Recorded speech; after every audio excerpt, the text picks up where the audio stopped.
Ciao ragazzi, oggi vediamo il motore di Emidio 43 Polini Racing, tutti i suoi difetti, le sue pecchette che c'aveva e vi faccio vedere il montaggio e la prova.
Deluxo.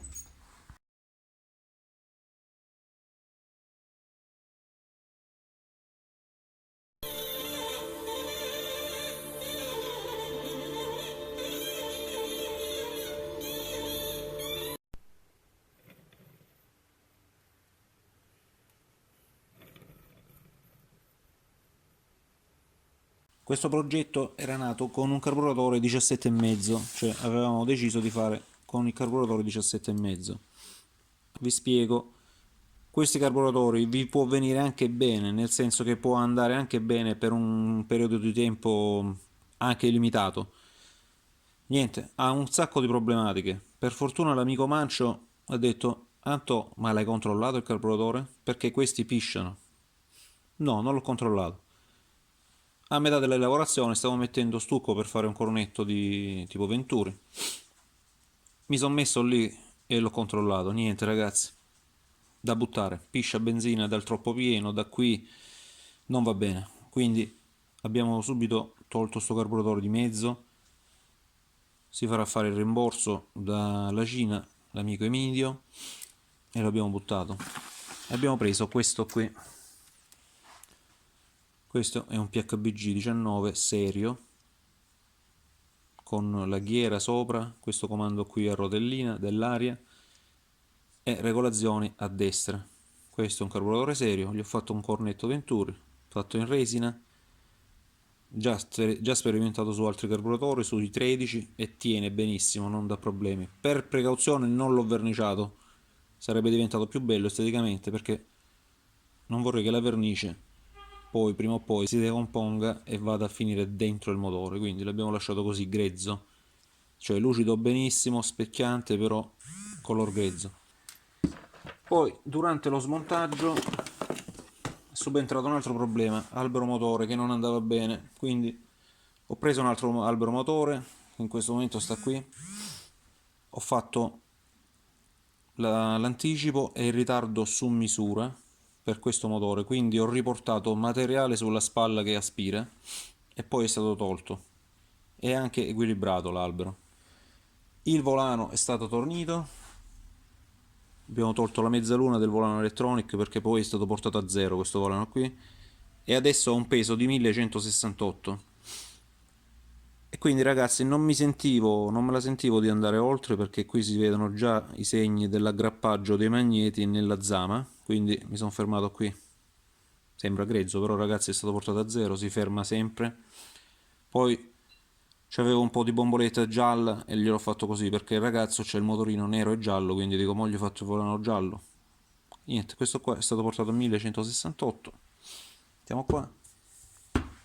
Il cilindro è stato dotato di uno scarico da 30,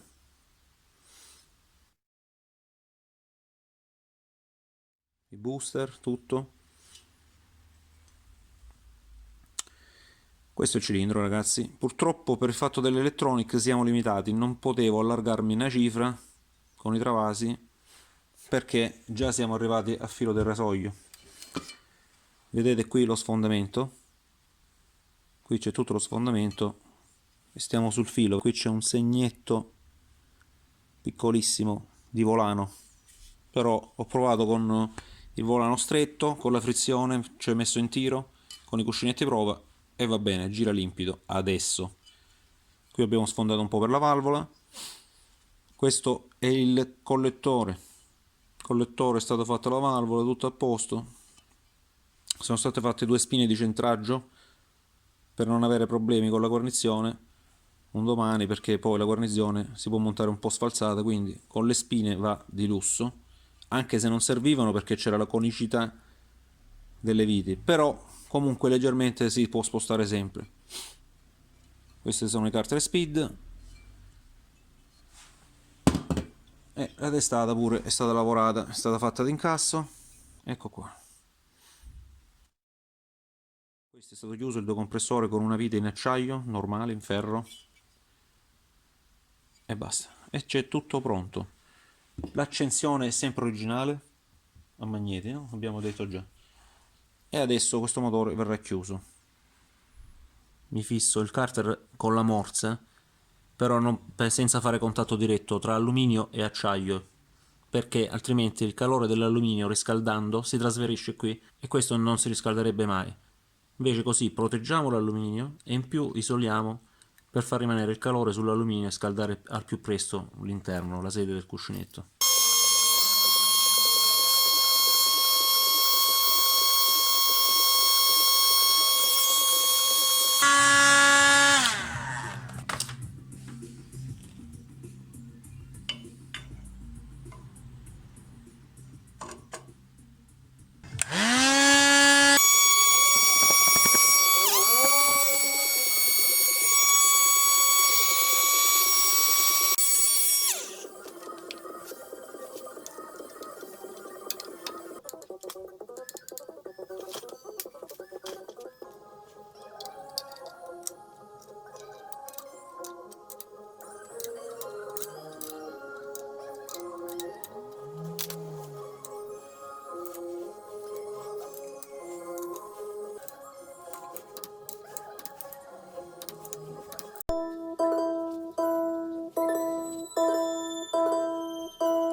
questo motore è tutto storto, è partito storto dall'inizio e fino alla fine ci portiamo avanti tutte le storture del caso. Niente, abbiamo iniziato problemi al carburatore che pisciava, sostituzione del carburatore, problemi all'albromotore, la conicità fra albromotore e volano stava un po' rovinata, mi sa che ve l'ho fatto anche vedere nel primo video no, non ricordo, comunque stava rovinato, ho dovuto sostituire l'albromotore.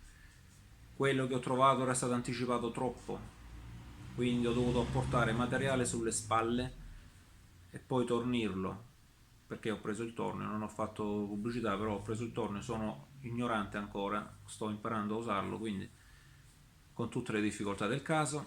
Inoltre l'albromotore è stato perforato, è stato piombato ed è stato portato a una certa situazione alle ore 12 come caduta della biella. Poi che abbiamo fatto più? Il cilindro è stato saldato collettore da 13, da 30, spostato un grano al pistone, un grano fascia, perché mi andava a cadere la fascia nel travaso, quindi ho dovuto spostarlo perché i travasi sono stati allargati sia in base sia le luci nella canna. Diciamo che questo è il primo lavoro più pesante che mi sono messo a fare, perché ho riprofilato la testa col tornio sempre e quindi mi ha dato un po' di inghippi, però il motore è partito, gira, è un po' smorto ai bassi ma devo regolarlo ancora e lo vedremo nel prossimo video. Quando lo metterò sul motorino lo proverò su strada e vedremo un attimo le prestazioni e come gira questo motore, va bene? Vi saluto ragazzi, se vi piace mettete like e iscrivetevi al canale, al prossimo video.